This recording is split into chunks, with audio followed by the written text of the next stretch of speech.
Fish egg అయితే ఇంకా నేను అట్లనే వేసిన కడాయిలో, ఎందుకంటే అది వాటర్లో వేసేసరికి ఐస్ లాగా గడ్డ కట్టింది, కరగట్లేదు.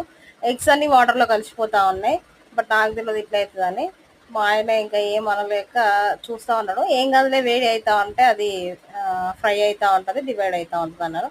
ఇంకా నేను కూడా అంతే పేషెంట్స్ తోటి గ్యాస్ అయితే సిమ్లో పెట్టి, అది హీట్ అవుతా అంటే మనం బజ్జీలు చేస్తాం చూసిర్రా, సేమ్ అట్లా మిర్చి బజ్జీలు చేస్తే ఎట్లా తిరగేసి మరగేసి తిప్పేస్తామో సేమ్ అలాగే ఇటు కాసేపు అటు కాసేపు అలా తిప్పేసి ఎటు హీట్ అవుతా ఉంటే అటు అయితే ఫ్రై చేశానట్టు.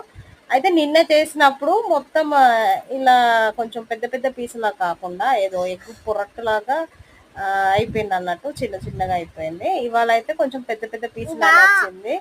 మా ఆయన అయితే అదే చెప్తుండు, పెద్దగా చెయ్యి తినడానికి బాగుంటది, మరి చిన్న చిన్నగా అయితే తినడానికి బాగోట్లేదు అనేసి. బట్ మా ఆయన అనుకున్నట్టే అయింది ఎట్లా